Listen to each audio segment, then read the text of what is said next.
गोड्डा लोकसभा, वही गोड्डा लोकसभा जिसे कहा गया हो झारखंड के हॉट सीट का सरदार, जहां भरा पड़ा हो खनिज पदार्थ का भरमार, जहां से बिजली बेची जाती हो सरहद के पार, जहां अदानी पावर प्लांट होने के बावजूद युवाओं को रखा जाता हो बेरोजगार, जहां से कोयला भेजा जाता हो झारखंड के सीमाओं से पार, जहां मुस्लिम वोटर की आबादी हो 3,50,000 के पार और यादव 2 लाख, तो वही ब्राह्मण भी है लगभग 1,80,000।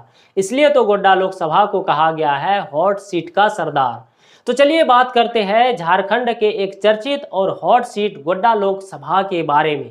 आपको पता होगा कि गोड्डा लोकसभा खनिज संपदाओं से भरा पड़ा है। यहाँ के कोल परियोजना को राजमहल कोल परियोजना के नाम से जाना जाता है।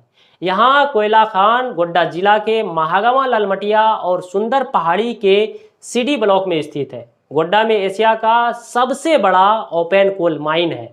तो यहीं पर चर्चित उद्योगपति अदानी का पावर प्लांट भी है। एक तरफ भागलपुर, दूसरी तरफ बांका, कोडरमा, साहिबगंज, दुमका और बाबा वैद्यनाथ की नगरी देवघर से इसकी सीमाएं लगी है।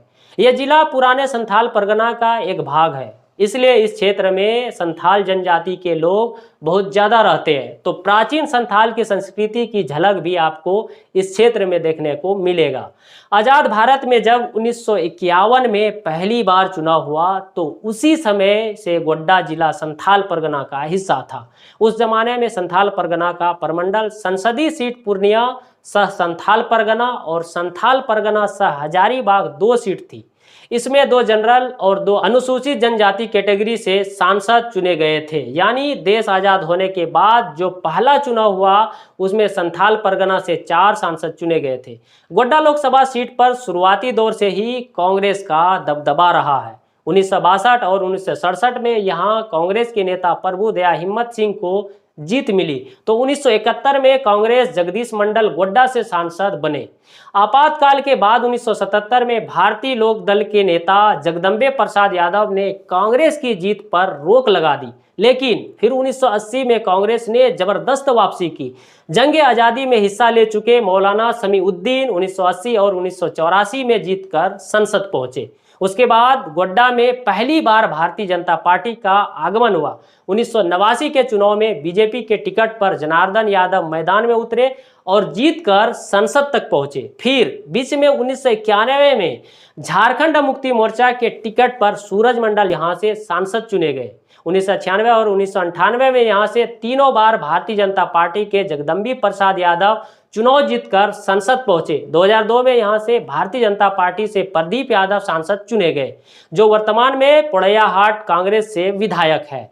वह जीतकर संसद पहुंचे। तो वही 2004 में कांग्रेस से फुरकान अंसारी मैदान में आए और जीतकर संसद पहुंचे। 2009 में भाजपा के नेता निशिकांत दुबे गोड्डा से सांसद चुने गए और तब से लेकर अब तक यानी 2009 से 2019 के बाद तक भाजपा के ही सांसद निशिकांत दुबे बने हुए हैं। इस लोकसभा का विस्तार काफ़ी बड़ा है। देखा जाए तो गोड्डा की 3 सीट, 2 देवघर विधानसभा सीट और 1 दुमका की विधानसभा सीट आती है। गोड्डा लोकसभा सीट के अंदर 6 विधानसभा सीट आती है। उनमें महागामा, गोड्डा, पोड़ैयाहाट, मधुपुर, जरमुंडी और इसमें देवघर विधानसभा सीट आरक्षित है। तो आपने देखा गोड्डा के सियासी जमीन से बढ़कर एक कद्दावर नेताओं ने सांसद तक का सफर कैसे किया। लेकिन गोड्डा जैसे पहले था आज भी लगभग वैसे ही है। गर्मी के दिनों में यहाँ पानी के लिए हाहाकार मचा रहता है। तालाब सूख जाते हैं, हैंडपंप भी सूख जाते हैं। बड़े बड़े तालाबों में यहाँ के बच्चे क्रिकेट फुटबॉल खेलते हैं। जल स्तर ज़्यादा नीचे जाने की वजह से हैंडपंप और कुआं भी सूख जाते हैं। पानी की वजह से इंसान तो इंसान, जानवर भी परेशान होते हैं। गोड्डा और महागामा दोनों जगह बड़े ही उद्योगपति क्षेत्र है। गोड्डा शहर से अदानी पावर प्लांट है, तो वही महागामा आसपास ललमटिया में कोयला के बड़े खान भी हैं। यहाँ बेरोजगारी, शिक्षा, पानी, सड़क इत्यादि ये चुनाव के मुद्दे पर नहीं रहते हैं। हर बार जाति समीकरण जोड़कर और राष्ट्रीय मुद्दे को उछालकर लड़े जाते हैं। इस बार भी गोड्डा में हर मुद्दे पर भारी जाति गुटबंदी हो रही है। गोड्डा लोकसभा की बात करें तो यहाँ लगभग 3,50,000 मुस्लिम वोटर है। तो यादव 2 लाख, ब्राह्मण 1,80,000, भूमिहार 1,50,000, राजपूत 35,000, तो कायस्थ 8,000 है। गोड्डा में घटवार 1 लाख, आदिवासी 1 लाख, दलित महादलित 2.5 लाख के लगभग है। वैश्य के 1,50,000 है, जिसमें मारवाड़ी भी शामिल है। अगर चुनाव में MY समीकरण चला तो यह समीकरण किसी भी समीकरण पर भारी पड़ सकता है। अगर वही 1 लाख स्वर्ण और वैश्य की वोटरों का गुटबंदी हो तो यह भी गेम चेंजर हो सकता है। अब एक नजर डालते हैं चुनावी अखाड़े की ओर। यहां पर हर पार्टी अपना समीकरण बनाने में जुड़ गए हैं। एनडीए में जाहिर सी बात है कि निशिकांत दुबे ही होंगे, तो दूसरी ओर इंडिया अलायंस की तरफ से किसको टिकट मिलेगा, अभी तक असमंजस की स्थिति बनी हुई है।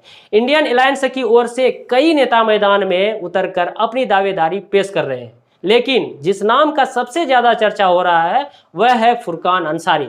फुरकान अंसारी कांग्रेस से इस सीट पर 2004 में चुनाव जीत चुके हैं। क्षेत्र में अच्छी खासी पकड़ भी है। अगर इंडिया गठबंधन को झारखंड प्रदेश में एक भी अल्पसंख्यक नेता को टिकट देना होगा तो समीकरण की बहुमूल्य को देखकर ऐसा लगता है कि गोड्डा से पूर्व सांसद फुरकान अंसारी को टिकट दे सकते हैं। तो वही कांग्रेस के ही पोड़ैयाहाट से 5 बार के विधायक रह चुके प्रदीप यादव भी मैदान में डटकर खड़े हैं। प्रदीप यादव भी एक बार गोड्डा से भाजपा की टिकट पर जीतकर सांसद पहुंच चुके हैं। हालांकि उसके बाद प्रदीप यादव चुनाव लड़ते रहे, लेकिन उन्हें जीत नहीं मिली।